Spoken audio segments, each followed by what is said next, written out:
স্বাগত দুপুরের মাছরাঙা সংবাদে আপনাদের সঙ্গে আছে আমি সাবরিনা হাসনাত। শুরুতে গার্ডিয়ান লাইফ ইন্স্যুরেন্স সংবাদ শিরোনাম।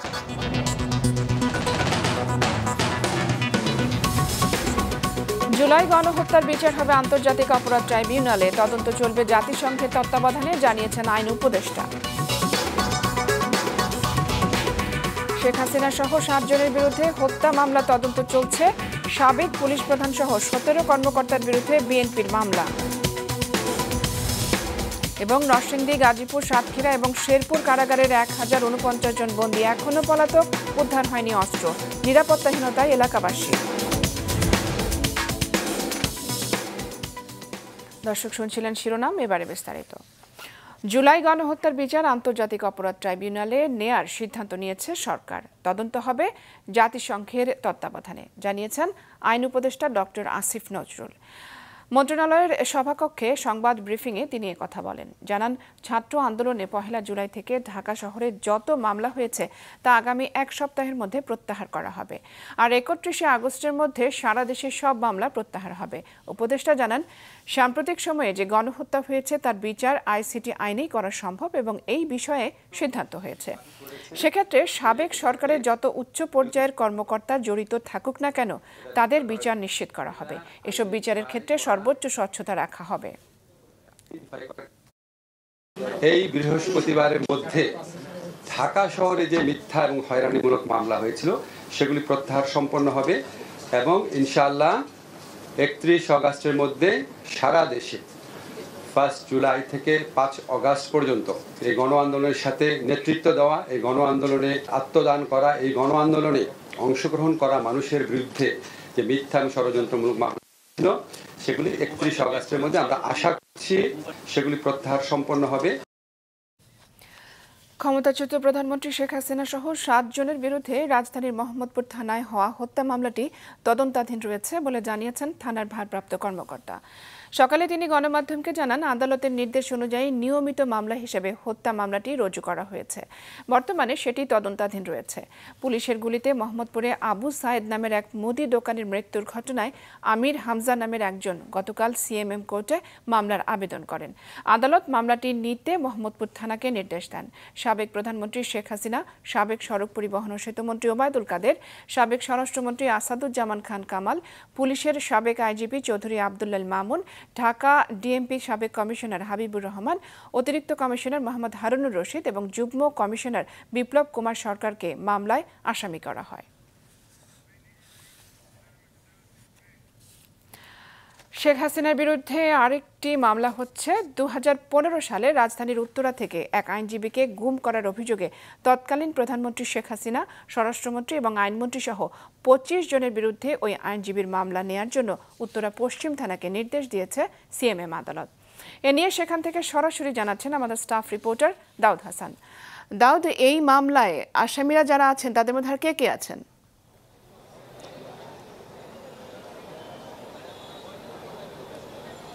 সাবরিনা, আজকে আমরা একটি তথ্য কিছুক্ষণ আগে পেলাম। এক আইনজীবী, সুপ্রিম কোর্টের আইনজীবী, তার নাম হচ্ছে সোহেল রানা। তিনি 2015 সালে তাকে গুম করা হয় এমন অভিযোগের ভিত্তিতে তিনি প্রধানমন্ত্রী সহ সদ্য সাবেক প্রধানমন্ত্রী সহ 25 জনের বিরুদ্ধে মামলাটি করেছে।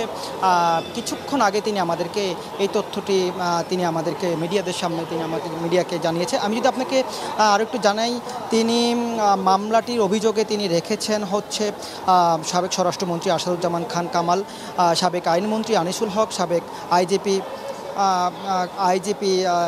শহীদুল হক, র্যাবের সাবেক ডিজি বেনজির আহমেদ সহ এবং র্যাবের আরও 20 জন সদস্যের 20 জন সদস্যকে উল্লেখ করে তিনি এই মামলাটি করেছেন।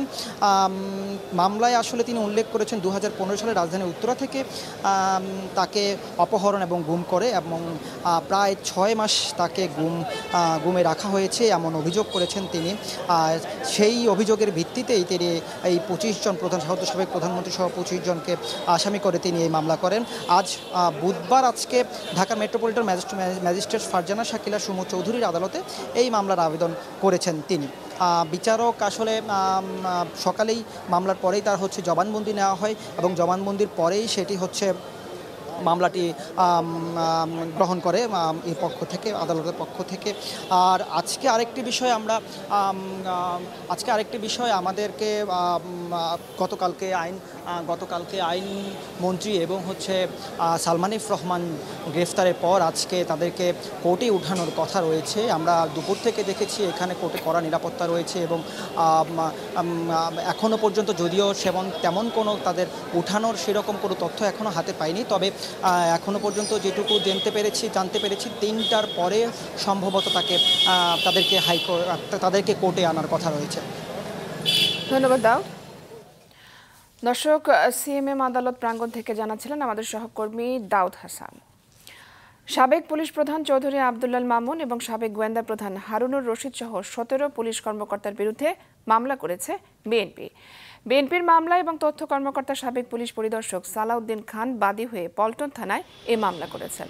মামলার আবেদনে বলা হয়, গত 16 জুলাই রাত 10টার দিকে সাবেক ডিবি প্রধান অতিরিক্ত কমিশনার হারুনুর রশিদের নেতৃত্বে বাকি আসামিরা নিজেরাই বিএনপির পল্টন কার্যালয়ের সামনের সড়কে ককটেল বিস্ফোরণ ঘটিয়ে নাশকতা সৃষ্টি করেন। সে সময় তারা কার্যালয়ের ভেতরে প্রবেশ করে সেখানেও ককটেল লুকিয়ে রেখে তা উদ্ধারের নাটক সাজায়। পাশাপাশি কার্যালয়ের বিভিন্ন নেতাদের রুমে তল্লাশির নামে লুট এবং আসবাব ভাঙচুর করে পুলিশ সদস্যরা। সাবেক প্রধানমন্ত্রীর বেসরকারি শিল্প ও বিনিয়োগ বিষয়ক উপদেষ্টা সালমান এফ রহমান এবং সাবেক আইনমন্ত্রী আনিসুল হককে গতকাল গ্রেফতারের পর আজ আদালতে নেওয়া হতে পারে। পুলিশ তাদেরকে রিমান্ডে নেওয়ার আবেদন করবে। কোটা সংস্কারের দাবিতে বৈষম্য বিরোধী ছাত্র আন্দোলনের কর্মসূচি চলাকালে 16 জুলাই ঢাকা কলেজের সামনে সংঘর্ষে 2 জন নিহত হন। ওই ঘটনায় ইন্ধনদাতা হিসেবে তাদের নামে নিউ মার্কেট থানায় হত্যা মামলা হয়।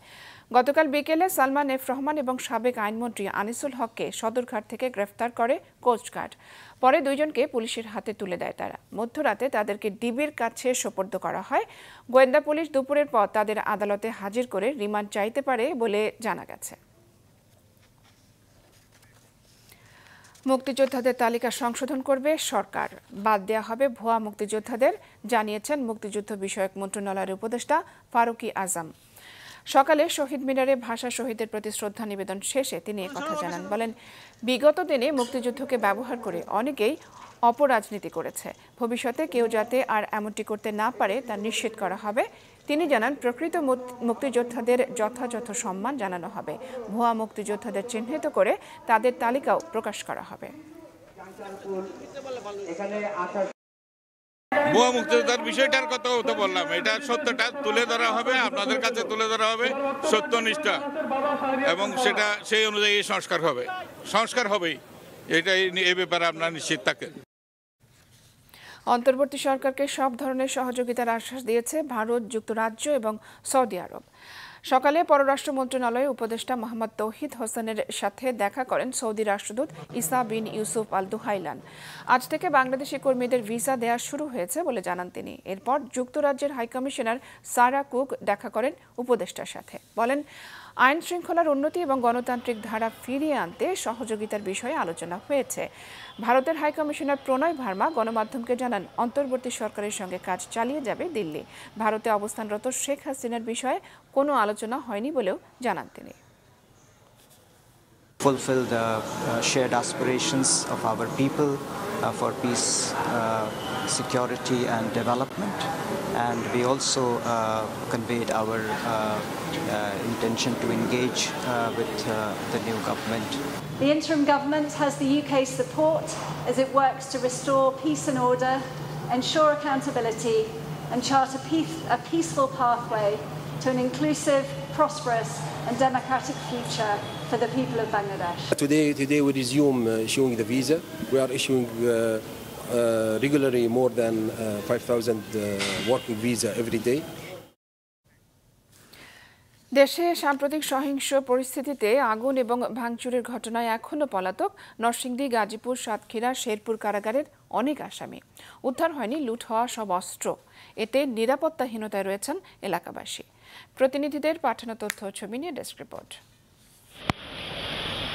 সকালে উঁচু প্রাচীর, লোহার গরাদ কিংবা কন্ডেম সেলের ফটক কোনো কিছুই বাধা হয়ে দাঁড়ায়নি নরসিংদী জেলা কারাগারে প্রবেশে। বন্ধ সব কার্যক্রম। মূল ফটক থেকে শুরু করে কয়েদখানা, রক্ষীদের ব্যারাক এবং কারা হাসপাতাল সহ প্রতিটি কক্ষ সংস্কারে চলছে তোড়জোড়। গেল 19শে জুলাই নরসিংদী জেলা কারাগারে হামলা, ভাঙচুর ও অগ্নিকাণ্ড ঘটিয়ে 9 জন জঙ্গিসহ 826 জন আসামির সবাইকেই ছিনিয়ে নেয় দুর্বৃত্তরা। লুট করে নেয় 85টি আগ্নেয়াস্ত্র এবং 8015 রাউন্ড গুলি। পরে বিভিন্ন সময় 6 শতাধিক আসামি ফিরে এলেও 3 জঙ্গিসহ হত্যা ও নৃশংস কর্মকাণ্ডের সাথে জড়িত অনেক আসামি এখনো পলাতক। বিষয়টা অনেক ভয়ঙ্কর না, বাইরে অস্ত্রপাতি আছে এবং অনেক আসামি ধরা পড়ে নাই। যে সমস্ত কুখ্যাত লোক এইখান থেকে চলে গেছে, অর্থাৎ কারাগার থেকে চলে গেছে, তাদের অতি তাড়াতাড়ি আইনের সোপর্দ করা হোক। ইতিমধ্যে 600-এরও অধিক আসামি আত্মসমর্পণ করেছেন, আমাদের থানা এবং কোর্টে গিয়ে আত্মসমর্পণ করেছেন। আমরা শুনতে পেরেছি যে নরসিংদীর বাইরেও আরও কিছু জেলায়ও কিছু পলাতক আসামি গিয়ে সেখানে কোর্টে আত্মসমর্পণ করেছেন। সার্বিক বিবেচনায় আর বাকি যে আসামিগুলো এখনও বাইরে আছেন, আমাদের বর্তমানে আসামিদেরকে তাদের গ্রেপ্তারের কার্যক্রম চলমান আছে। এদিকে সংঘর্ষ চলাকালীন গাজীপুরের কাশিমপুর কেন্দ্রীয় কারাগারের হাই সিকিউরিটি জেল থেকে 209 জন আসামি পালিয়ে গেলেও তাদের কেউই এখনও ফেরত আসেনি। গেল 6ই আগস্ট কারাগারের মূল ফটকে হামলা এবং ভেতরে কয়েদখানার গেট ভেঙে দেয়াল টপকে পালিয়ে যায় আসামিরা। এ সময় কারারক্ষীদের সাথে সংঘর্ষে 6 আসামি মারা যায়। যেতরে পালাইছে তাদের এই তাড়াতাড়ি ধরা উচিত, কারণ এরা যদি বাইরে থাকে সাধারণ জনগণের জন্য এটা ক্ষতি সাধারণ দিকে যাবে আর কি। জানিও এটা পুলিশ নিরাপত্তা এরা জানাই আছে, এখন বিচারে বাই করা দরকার। দেখলো তো তাদের সহ যত পুলিশের কাছে সব দেওয়া, পুলিশ সারা দেশে যখনই অ্যাক্টিভ হবে তারা তখন কাজ শুরু করতেছে, তারা তখন ওই ঠিকানাগুলো, ওই নামগুলো, সে ছবি সহ দেখে দেখে তারা গ্রেপ্তার করবে। এছাড়া 5ই আগস্ট অতর্কিত সন্ত্রাসী হামলায় সাতক্ষীরা জেলা কারাগার থেকে 596 বন্দী পালিয়ে গেলেও এ পর্যন্ত নিজ উদ্যোগে ফিরে এসেছে 500 জনের মতো। বাকিরা এখনো পলাতক। একই দিনে দুর্বৃত্তদের হামলা, ভাঙচুর ও অগ্নিসংযোগে শেরপুর জেলা কারাগার থেকে 518 জন আসামি পালিয়ে গেলেও এখন পর্যন্ত ফিরে আসেনি তাদের কেউ। এছাড়া লুট হওয়া 9টি অস্ত্রের মধ্যে উদ্ধার করা হয়েছে মাত্র 3টি। যারা এখনো পর্যন্ত ফেরত আসি নাই তাদের দ্বারা ইতিপূর্বের অপরাধগুলো পুনরাবৃত্তি ঘটতে পারে এই আশঙ্কায় সরকারের কাছে দ্রুত অনুরোধ জানাচ্ছি যেন তারা তাদেরকে দ্রুত ধরে পুনরায় কারাগারে প্রেরণ করে। কারা কর্তৃপক্ষ জানায় জেল পলাতক আসামিরা ফিরে না এলে প্রত্যেককে আরও 3 বছর কারাদণ্ড ভোগ করতে হবে এবং এ বিষয়ে আপিল অগ্রহণযোগ্য। নাদিয়া আফরিন, মাছরাঙা নিউজ ডেস্ক। জেল বিধি মেনে কারাগারে বন্দীদের সাথে দেখা করতে পারবে আত্মীয় স্বজন, বন্ধু বান্ধব এবং আইনজীবীরা। আজ এমন আদেশ দিয়েছে হাইকোর্ট। এর আগে 21শে জুলাই কারা বন্দীদের সুরক্ষায় প্রজ্ঞাপন জারি করে স্বরাষ্ট্র মন্ত্রণালয়। এর মাধ্যমে বন্দীদের সাথে দর্শনার্থীদের সাক্ষাৎকার সাময়িক স্থগিতের কথা বলা হয়। একে চ্যালেঞ্জ করে হাইকোর্টে রিট আবেদন করেন কয়েকজন আইনজীবী। পরে প্রজ্ঞাপনের এই ধারাটি স্থগিত করে এবং এই ধরনের সিদ্ধান্ত কেন অবৈধ ঘোষণা করা হবে না জানতে চেয়ে রুল জারি করেছে হাইকোর্ট। দুপুরে বিচারপতি শেখ হাসান আরিফ এবং বিচারপতি মোহাম্মদ বজলুর রহমানের দ্বৈত বেঞ্চ এই আদেশ দেয়। এর ফলে বন্দীদের সাথে আত্মীয় এবং আইনজীবীদের সাক্ষাতের বাধা কাটল। যেহেতু হাইকোর্ট থেকে একটি স্থগিতাদেশ দেওয়া হয়েছে, আজকে থেকে সবাই জেল কোড অনুযায়ী, অথচ যেসব নিরাপত্তার যেসব বিধান থাকে, যেসব সীমাবদ্ধ মানে রেস্ট্রিকশন থাকে, সেই রেস্ট্রিকশন অনুযায়ী স্বজনরা এবং আইনজীবীরা তাদের বিভিন্ন কারাবন্দীদের সাথে দেখা করতে পারবে। অর্থ আত্মসাৎকারী এবং দুর্নীতিবাজদের বিরুদ্ধে ব্যবস্থা চলমান থাকবে বলে জানিয়েছেন অর্থ ও পরিকল্পনা উপদেষ্টা সালেউদ্দিন আহমেদ। সচিবালয়ে নিজ দপ্তরে সাংবাদিকদের তিনি আরও জানান, অর্থের সুষ্ঠু ব্যবহার নিশ্চিত এবং অপচয় রোধ করা হবে। প্ল্যানিং কমিশনে কিন্তু আমি প্রজেক্ট নিয়ে বলছি সমন্বয় করবেন, যেমন একটা রাস্তায় এলজি করে, আবার 2 দিন পরে আবার রোজন হাইওয়ে লোকনে আমি করবো, যে এগুলো কিন্তু ডিটেল আমি অনেক কিছু জানি। এগুলো এই সমন্বয়হীনতার জন্য অর্থের অপচয় আমরা রোধ করতে হবে, আর অর্থের সুষ্ঠু ব্যবহার, সেটা দেশীয় সম্পদ হোক, বিদেশ থেকে ধার করা হোক, এই দুইটা কিন্তু আমাদের ক্রাইটেরিয়া। মানিক মিয়া এভিনিউয়ের ন্যাম ভবন থেকে মালামাল নিতে এসে শিক্ষার্থীদের বাধার মুখে পড়েন সাবেক সংসদ সদস্য আনোয়ারুল আজিম আনারের মেয়ে সহ সাবেক সংসদ সদস্যদের আত্মীয়রা। শিক্ষার্থীদের দাবি, নির্দিষ্ট কাগজ ছাড়া দেয়া হবে না কোনো মালামাল। বিস্তারিত জানাচ্ছেন তাবাসসুম আহমেদ। মঙ্গলবারও মানিক মিয়া এভিনিউর ন্যাম ভবন পাহারায় রাখেন শিক্ষার্থীরা। দ্বিতীয় দিনের মতো সাবেক সংসদ সদস্যদের মালামাল নিতে আসলে বাধে বিপত্তি। বাধার মুখে পড়েন সাবেক সংসদ সদস্য আনোয়ারুল আজিম আনারের মেয়ে ডরিনো। শিক্ষার্থীদের একটাই কথা, সচিবালয়ের নির্দিষ্ট কাগজ ছাড়া ভবন গেট থেকে বের হতে দেওয়া হবে না কিছু। তাদের দাবি, মালামালের নামে অবৈধ কিছু নেওয়ার সুযোগ থাকতে পারে। সংসদ সদস্যদের যে বিলিংগুলো আছে, এইখান থেকে আমরা একটা সুতাও বের হতে দিব না। যদি ওনাদের ইমার্জেন্সি কোনো ওষুধ, সিলিন্ডার কিছু থাকে, তাহলে আমরা ওইটাও চেক করে তারপরে দিব। সচিবালয় থেকে ক্লিয়ারেন্স দিলে দেন আমরা সবকিছু চেক করে তারপরে দিব। পরিস্থিতি সামাল দিতে ন্যাম ভবনে হাজির হন সেনা কর্মকর্তারা। জানান, মালামাল নেওয়ার অনুমতি দেওয়ার এখতিয়ার শুধু সচিবালয়ের রয়েছে। এই বিল্ডিংগুলো সংসদ সচিবালয় হোস্টেল ব্রাঞ্চ তাদের আন্ডারে। তারা হলো এই বিল্ডিংগুলোতে তাদের সরকারি কিছু আসবাবপত্র আছে, তো আমরা তাদের সাথে যোগাযোগ করি। তারা আমাদেরকে জানায় যে তারা অনুমতিটা নেওয়ার জন্য প্রক্রিয়া চালু করেছে। তারা বলেছে তাদের লোক আসবে, এসে বাসাগুলো চেক করবে, কোনো সরকারি আইটেম মিসিং থাকলে সেটা নিষ্পত্তি করবে, তারা একটা এনওসি দিবে। পরে অবশ্য সেনাবাহিনীকে সামনে রেখে মানবতার খাতিরে ওষুধ ও অক্সিজেন সিলিন্ডারের মতো জরুরি জিনিস নিতে দেন ছাত্রছাত্রীরা। তারপরও মালামাল নিতে আসা সাবেক এমপিদের পক্ষ থেকে কেউ কেউ শিক্ষার্থীদের নামে করেন অভিযোগ, যার প্রতিবাদ জানান শিক্ষার্থীরা। চলে বাকবিতণ্ডা।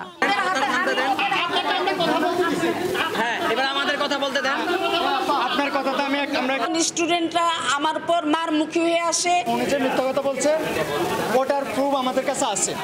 অবশেষে গতকাল রাত 9:30টার দিকে সেনা সদস্যরা ঘোষণা দেন, সচিবালয় থেকে নির্দিষ্ট কাগজ এবং এনওসি ছাড়া কোনো মালামাল ন্যাম ভবনের বাইরে বের করতে দেওয়া হবে না। তাবাসসুম আহমেদ, মাছরাঙা সংবাদ, ঢাকা।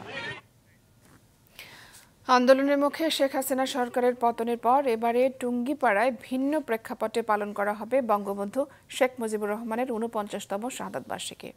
সমাধি কমপ্লেক্স পরিষ্কার পরিচ্ছন্ন করার দায়িত্ব নিয়েছেন স্থানীয়রা। গোপালগঞ্জ প্রতিনিধি সাবিত আহমেদের পাঠানো তথ্য ছবি নিয়ে ডেস্ক রিপোর্ট। এবার গোপালগঞ্জের টুঙ্গিপাড়ায় বঙ্গবন্ধুর সমাধি কমপ্লেক্সে নেই নিরাপত্তা বেষ্টনী, নেই প্রশাসনের কোনো তৎপরতা। ছাত্র জনতার অভ্যুত্থানের মুখে আওয়ামী লীগ নেত্রী শেখ হাসিনা পদত্যাগ করে দেশ ত্যাগ করায় পাল্টে গেছে আগের চিত্র। নেই কোনো সরকারি উদ্যোগ, তবে গোপালগঞ্জবাসী নিজ উদ্যোগে করছেন বঙ্গবন্ধু সমাধি কমপ্লেক্স পরিষ্কার পরিচ্ছন্নতা ও শোভাবর্ধনের কাজ। 15ই আগস্টকে ঘিরে নানা কর্মসূচি হাতে নিয়েছে গোপালগঞ্জ আওয়ামী লীগ। এরই মধ্যে রয়েছে শ্রদ্ধা নিবেদন, মিলাদ মাহফিল ও বিশেষ মোনাজাত। তো আমরা সর্বোচ্চভাবে আমাদের সর্বোচ্চ আয়োজনের মাধ্যমে আমরা এই প্রোগ্রাম সফল করব। বেশ ব্যাপক আয়োজনে আমরা এবারের 15ই আগস্ট আমরা পালন করব। এই আগস্ট মাসে আমাদের সারা মাসব্যাপী কর্মসূচি রয়েছে। 15ই আগস্ট স্থানীয়ভাবে পালন করতে এরই মধ্যে সব প্রস্তুতি শেষ করা হয়েছে বলে জানান জেলা ও উপজেলা আওয়ামী লীগ নেতারা। সারা উপজেলায় প্রত্যেকটা ওয়ার্ডে ওয়ার্ডে জাতির জনকের মাইক বাজবে, শোক পালন করব, র্যালি করব এবং দোয়ার অনুষ্ঠান করব। বঙ্গবন্ধু এবং স্বাধীনতার সপক্ষে যারা সাংস্কৃতিক সংগঠন সকলে, আমরা সকল শিক্ষা প্রতিষ্ঠান সকলে, সর্বস্তরের মানুষ আমরা 10:30টায় জাতির পিতার সমাধিতে পুষ্পমাল্য অর্পণ দিয়ে আমরা কবর জিয়ারতের মধ্যে দিয়ে আমরা মাজার কমপ্লেক্স এখানে আমরা আলোচনার মধ্যে দিয়ে কাঙ্গালি দোয়ার মধ্যে দিয়ে আমাদের কর্মসূচি শেষ হবে। আওয়ামী লীগের পাশাপাশি কমিউনিস্ট পার্টি ও জাতীয় সমাজতান্ত্রিক দল জাসদও বঙ্গবন্ধুর সমাধিতে শ্রদ্ধা নিবেদন করবে বলে জানিয়েছেন দলগুলোর স্থানীয় নেতারা। মাছরাঙা নিউজ ডেস্ক। 15ই আগস্ট আওয়ামী লীগের নেতাকর্মীরা মাঠে নেমে সহিংসতা করে শেখ হাসিনাকে দেশে ফিরিয়ে আনার চেষ্টা চালালে রাজপথে থেকে তাদের প্রতিহত করা হবে বলে মন্তব্য করেছেন বিএনপির মহাসচিব মির্জা ফখরুল ইসলাম আলমগীর। সৈয়দপুর জেলা বিএনপির কার্যালয়ে কর্মী সভায় একথা বলেন তিনি। সেই খুনি পরাজিত শেখ হাসিনা দিল্লিতে গিয়ে বসে নতুন করে বাংলাদেশের বিরুদ্ধে ষড়যন্ত্র শুরু করেছে। এখন সেই সাম্প্রদায়িক সম্প্রীতি বিনষ্ট হচ্ছে, এই ধোয়া তুলে বিভিন্ন রকম গল্প ফেলে তারা সেটাকে আন্তর্জাতিকভাবে বাংলাদেশকে ছোট করার চেষ্টা করে। দেশে চলমান অস্থিরতা এবং সহিংসতায় ক্রেতা শূন্য চট্টগ্রামের পোশাকের দোকান সহ শৌখিন পণ্যের দোকানগুলো। মূল্য ছাড় দিয়েও মিলছে না ক্রেতার দেখা। নাজমুল সাদিকের রিপোর্ট, ক্যামেরায় ছিলেন সঞ্জীব দে। সর্বোচ্চ 70% থেকে কোথাও 50, কোথাও 30, আবার কোথাও বা 20% ছাড়। চট্টগ্রামের নিউ মার্কেট সহ বিভিন্ন শপিং মলগুলোতে দেখা মিলবে এমন ছাড়ের ছড়াছড়ি। এর পরনেই আশানুরূপ বিক্রি। উল্টো বিশাল মূল্য ছাড়ের পরও প্রায় ক্রেতা শূন্য দিন পার করছেন বিক্রেতারা। এত ডিসকাউন্ট থাকার পরও কাস্টমার শূন্য মার্কেটে, মানে সকাল টাইমে তো কোনো কাস্টমার, মানে সন্ধ্যার পরে আরও খারাপ অবস্থা। এখন তো দেশের যে পরিস্থিতি, এই পরিস্থিতিতে কাস্টমার খুবই কম আসতেছে। শার্ট, প্যান্ট, মেয়েদের পোশাক সহ কোনো বিক্রয় কেন্দ্রে নেই ক্রেতার দেখা। দেশের চলমান অস্থিরতায় আন্দোলন, কারফিউ, আবার কখনো বা সহিংসতা, টানা এমন পরিস্থিতিতে ব্যবসায় দেখা দিয়েছে চরম মন্দা। আমরা সারা বছর রেগুলার প্রাইস সেল করার সত্ত্বেও যে পরিমাণে কাস্টমার পাইছি বা যে পরিমাণে বেচা বিক্রি ছিল, ডিসকাউন্ট আসার পরে ওই বেচা বিক্রিটা নাই। অস্থির এই সময়ে দোকান ভাড়া, বিক্রয় কর্মীর বেতন সহ অন্যান্য ব্যয় উঠছে না বলছেন দোকান মালিক ও বিক্রয় কর্মীরা। আমাদের স্যালারি দিতে পারবে কিনা এই মাসে তাও আমরা নিশ্চিত না, কারণ কাস্টমার আমরা 50% ডিসকাউন্ট, 30% ডিসকাউন্ট দিয়ে অনেকগুলো লসে সেল করতেছি, তবুও কাস্টমার পাচ্ছি না। বাংলাদেশ দোকান মালিক সমিতি বলছে চলমান পরিস্থিতিতে এক মাসে খুচরা দোকান মালিকদের ক্ষতি হয়েছে অন্তত 500 কোটি টাকা। এর মধ্যে আমাদের ক্ষয়ক্ষতির পরিমাণ দাঁড়িয়েছে 400 থেকে 500-র মধ্যেই। কারণ হচ্ছে দোকানের ভাড়াগুলো, ইউটিলিটি বিল, আনুষঙ্গিক অন্যান্য খরচগুলো আমাদেরকে বহন করতে হয়েছে, আমাদের দোকানদার ভাইদের বহন করতে হয়েছে। এগুলা তারা অনেক একটা ক্ষয়ক্ষতির মধ্যে পড়ে গেছে। এমন বাস্তবতায় নতুন সরকারের কাছে ব্যবসা বান্ধব পরিবেশ তৈরির আহ্বান ব্যবসায়ীদের।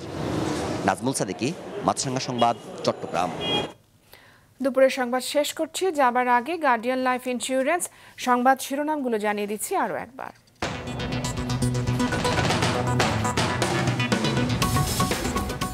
জুলাই গণহত্যার বিচার হবে আন্তর্জাতিক অপরাধ ট্রাইব্যুনালে, তদন্ত হবে জাতিসংঘের তত্ত্বাবধানে, জানিয়েছেন আইন উপদেষ্টা।